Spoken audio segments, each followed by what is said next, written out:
Welcome back to Happiness Isn't Brain Surgery with Doc Snipes, practical tools to improve your mood and quality of life. This is the fourth module on dialectical behavior therapy and emotion regulation. In this module, we're going to continue to identify why emotion regulation is important and how it can help you. Emotion regulation is useful for anyone, even if you don't have emotion dysregulation like we talked about in Module 3. Emotion regulation can help you increase your present focused emotion awareness. So you're aware of how you feel in the present moment so you can take action. Instead of waiting until you are just exhausted, you can start taking action when you're feeling tired. Instead of waiting until you're clinically depressed, you can start taking action when you're feeling blue. It increases your cognitive flexibility and encourages you to look at different options, not just what your heart wants, not just what your emotional mind wants, but also what your logical mind or your brain wants, and synthesizes the two. It identifies and prevents patterns of emotion avoidance. So instead of when you feel a feeling, immediately you want to numb it, which generally doesn't address whatever caused the feeling in the first place. And it also prevents patterns of emotion-driven behaviors where, again, you want to either numb out a feeling or lash out or react in a way that gives you power over that feeling or whatever caused you to feel that threat. It increases awareness and tolerance of emotion-related physical sensations.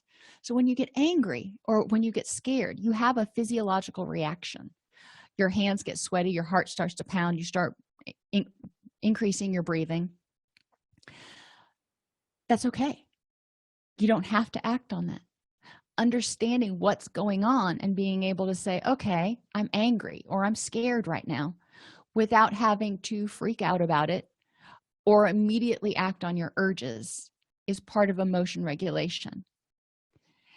And emotion regulation uses emotion-focused exposure procedures. So in emotion regulation, you're going to remember things that got you angry. You're going to remember times when you got angry, and you're going to work through that anger. Instead of having to nurture it and dwell on it, you're going to say, okay, this happened, it made me angry. So in that situation, how could I have improved the next moment? Each time you do that, you're going to learn that there are things you can do so you don't have to continue to feel that way, which will give you a sense of personal power. Sometimes there are some obstacles to changing your emotions, though. If you were born with, and the term brain abnormalities is kind of broad and kind of negative, but if you don't make enough of certain neurochemicals, or if your brain is a little bit different than someone else's, it may make it more difficult to change your emotions. Not impossible, but more difficult. The same is true for trauma-induced brain damage. There are certain things that happen when someone experiences either chronic stress or a trauma that can cause you to become more emotionally reactive, and we call that emotional dysregulation. Again, it doesn't mean that you have to stay in a state where you're always going to be emotionally dysregulated, where you're always going to have to feel angry or unhappy. But it's important to understand that it may take you a little while longer, and that your brain is going to have to find workarounds, and you're going to have to learn new skills and tools in order for your brain to get the message that there's no threat. It's okay. Other things that can cause obstacles to changing emotions include chronic stress. If you are stressed out all the time, it's going to be hard to feel happy because you have all your emotion, all your energy devoted over here to stress. So you don't have any energy left for happy. Chronic stress also is exhausting, which keeps you from sleeping well, and it can contribute to anxiety and depression. All of those work directly against being happy. So in order to change your emotions, you also have to start addressing chronic stress. You have to address addiction issues. If you are using stimulants, then you're essentially making your body run hot, be stimulated all the time, which is a sign of stress, When you are angry or anxious, you're running hot. When you get really excited, you're running hot. But you can only do that for so long before your brain starts to turn on special safety mechanisms so you don't overload. So addictive behaviors are important to address. A, because in and of themselves, they can cause unpleasant, dysphoric emotions. But B, because addictions are there to numb pain. They're there to numb or help you avoid or escape unpleasant feelings. So we talked about that emotion avoidance on the last slide. If you don't address whatever it is that's causing that anger or anxiety, it's going to stay there and it's probably going to get worse. So it's going to be hard to change your emotions if you've still got this festering wound in your psyche. Sleep deprivation. Your body needs time to sleep. Now, quality and quantity are two different things. Even if you're getting 12 or 15 hours of sleep a day, you may wake up and not feel rested because you're not getting quality sleep. What's more important is making sure you're getting quality sleep. And nutritional problems. If you don't give your body the building blocks to make the brain chemicals that help you feel happy, that help you feel excited, then it can't. I mean, if it can't make the chemicals, if it can't have the tools that it needs, then it can't help you feel happy. So you need to make sure that you're getting adequate, reasonably healthy nutrition. And I always say, don't go overboard with it, especially not at first, but try to eat colorfully. Try to get a few fruits and vegetables in there. Even if it's only fruits, it's better than nothing. One of the first activities you can do is, I call it mitigation. Some days you just aren't going to be 100%. So think about what you can do to be kind to yourself so you have the resources to deal with the must-dos. If you wake up and you're sick, you had this whole list of stuff you planned on doing today, but you know what? You don't feel like doing it. So how can you be kind to yourself, and what can you change in order to free up the energy so you can get done the things that absolutely have to get done? Finish the sentence. When I'm having an off day, to be good to myself, I will fill in the blank. And sometimes that means going to work and leaving when you're supposed to leave and then not answering emails or anything afterwards. What does it mean to you when you're having a low energy day and you have those things that have to get done? How can you be good to yourself? Being kind to myself, by being kind to myself, I am preventing emotional distress, which. So sometimes people feel guilty for giving themselves some slack and saying, you know what, I'm not on my A game today. But think about it. If you keep pushing through when you don't have the energy or the attitude to do it, it causes emotional distress. It causes you frustration and irritability. How does that impact everyone and everything around you? And if you have negative impacts on other people and other situations, how does that impact you?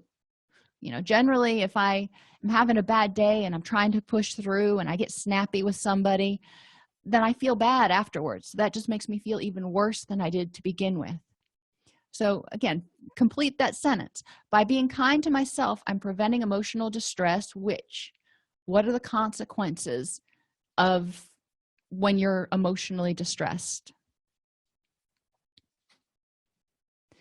Another activity that can help you reduce some of your stress is to make a list of everything you need or want to do, and it can be today or this week.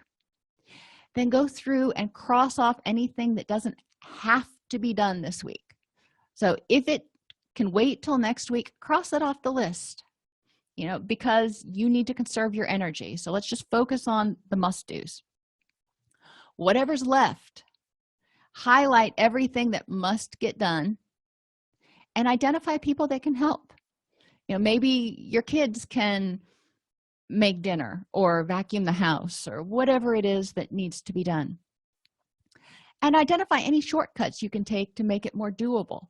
So instead of feeling like you've got to go home and cook dinner after you've worked for 9 hours, maybe you can pick up takeout on the way home, or stop by the grocery store and get one of those family meals, which is a little cheaper. What can you do in order to cut yourself a little bit of slack? How can you make it easier? And when you're thinking about those things that have to get done, I do laundry every Sunday. That's my laundry day. That's when it gets done.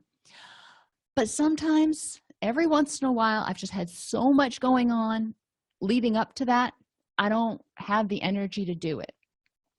So when I think about whether it must get done, what I'm talking about is, are the kids going to run out of underwear? That's a must get done. If I don't pay this bill, am I going to have my lights turned off or my power bill, water turned off? Those are the must do's.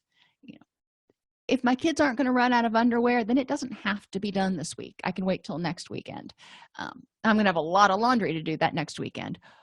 But it's all about prioritizing and realizing I only have a certain amount of energy, and I've got to figure out how I'm going to use it right now.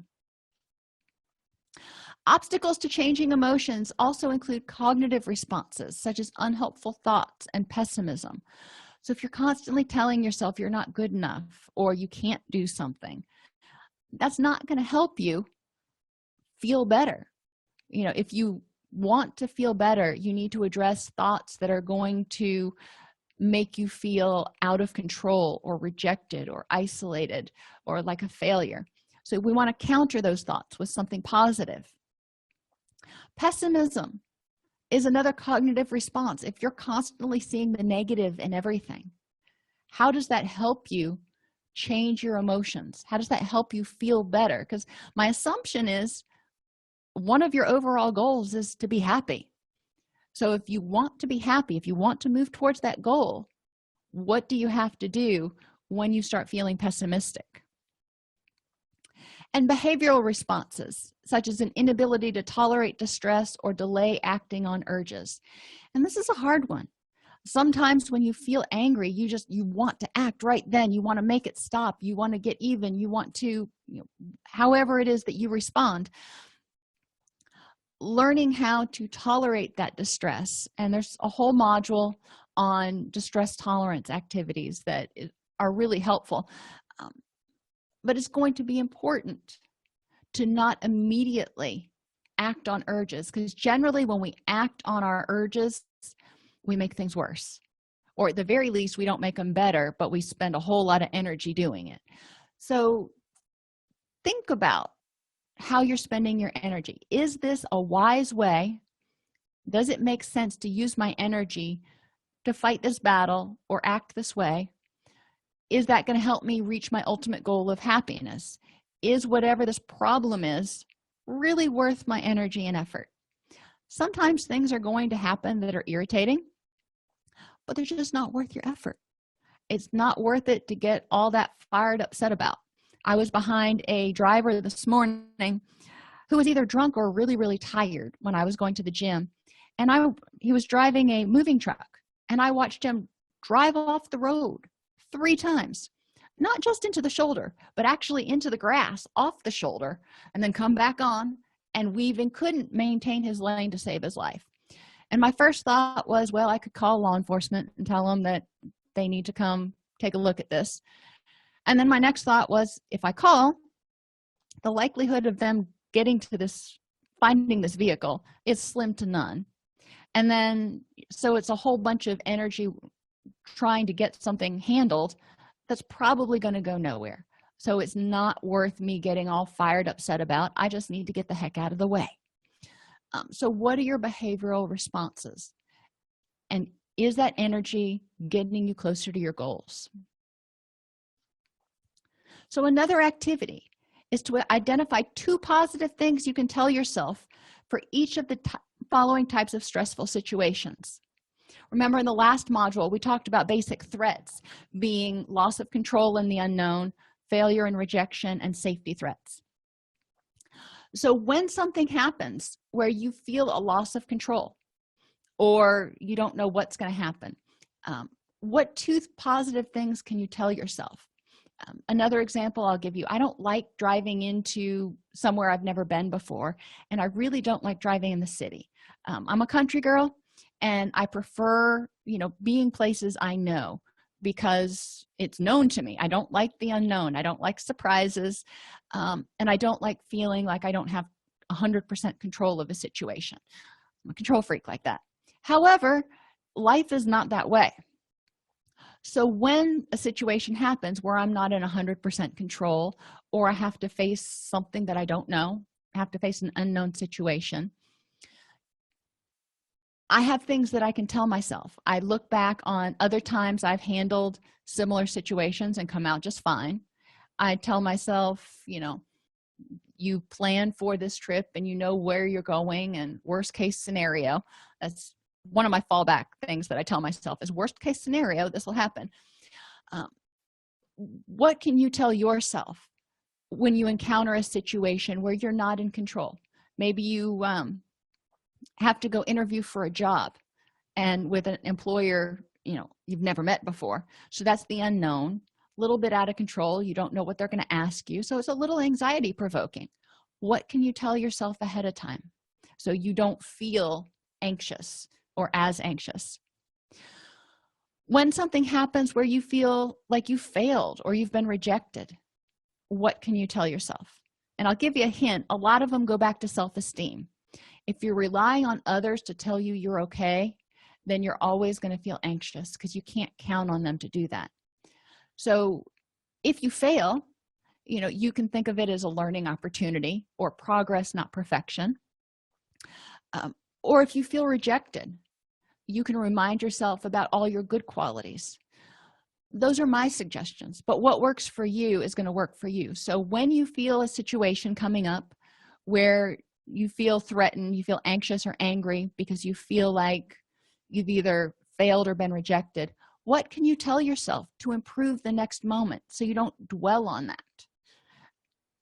And if there's a safety threat, what can you tell yourself? If you feel like something is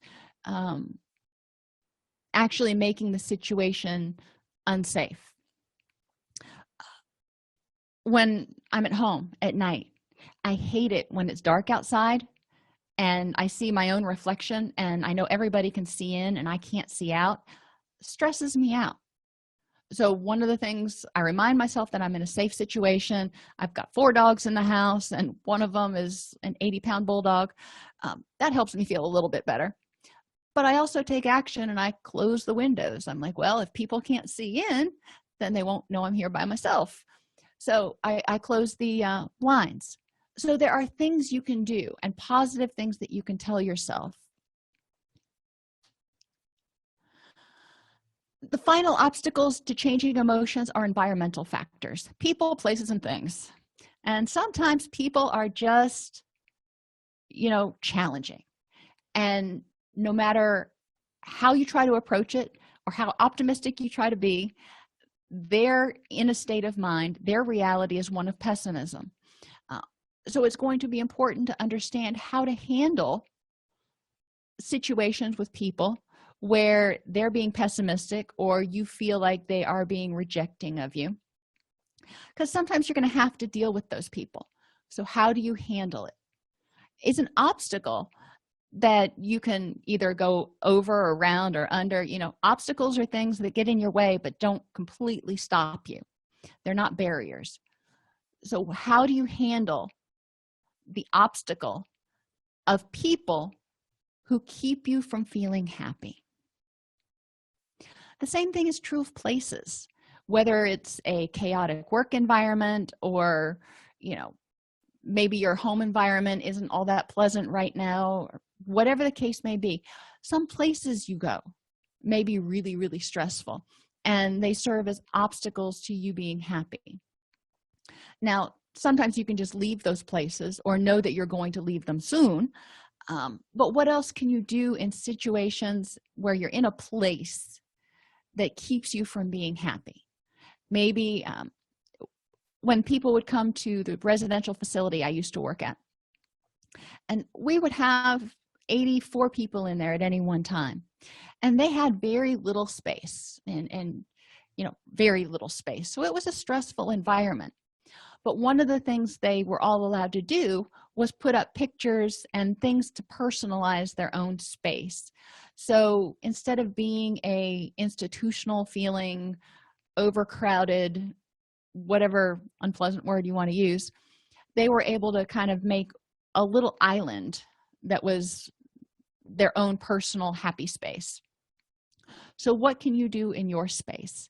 The same thing is true at your house. I mean, even no matter how hard you try, if you share a house with other people, it's going to be hard to keep it comfortable and relaxing and happy all the time. But if you have your own little place that you can go, I have a reading corner that I keep just so, and that's where I go, where I can relax, where there's stuff is not stacked 3 feet high on every flat surface, but it's a corner.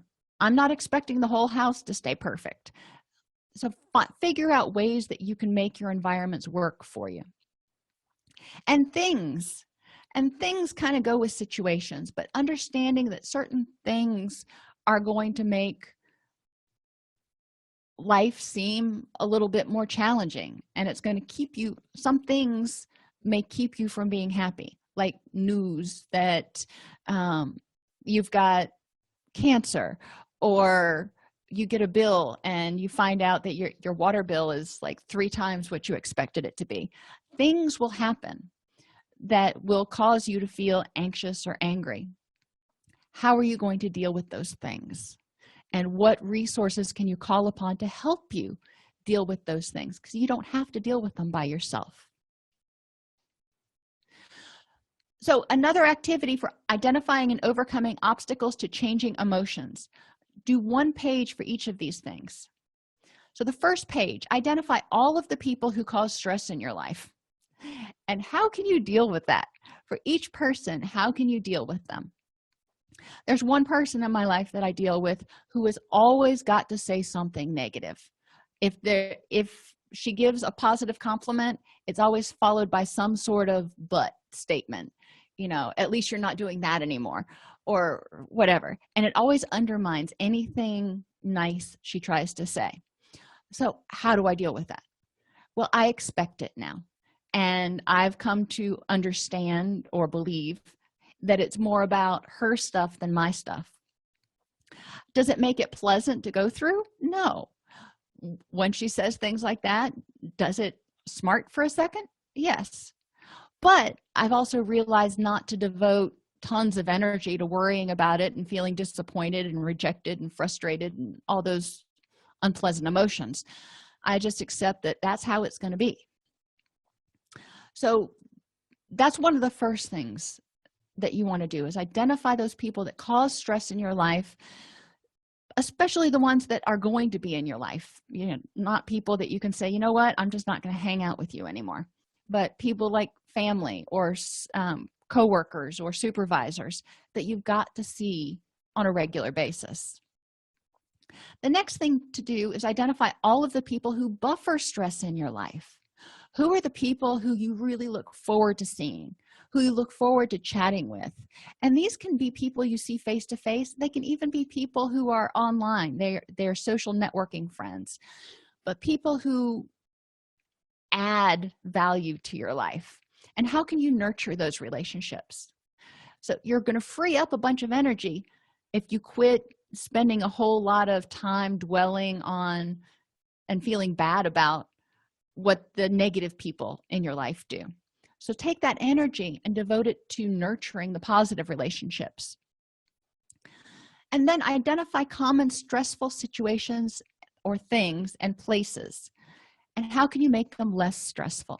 So I put situations and things together because they often go hand in hand. Driving by your dealer's house, if you happen to be in recovery from a drug addiction, that's a thing, but also a situation. Getting a overdue notice about your electric bill in the mail. The bill is a thing, but it's also a situation. So identify common stressors in your life and figure out how you can make them less stressful. Emotion regulation helps people become more aware of their emotional states throughout the day. Obstacles to changing emotions to be happy include biological obstacles such as being under chronic stress or having differences in brain chemistry, cognitive and behavioral skills, and certain environmental factors that just may kind of precipitate negativity that need to be addressed. All obstacles can be traversed. First thing to do is prevent as many as possible. If there are situations you can avoid, by all means avoid them. But the ones that you have to focus and deal with, figure out to work with or around those in order to help you be as happy and relaxed as possible.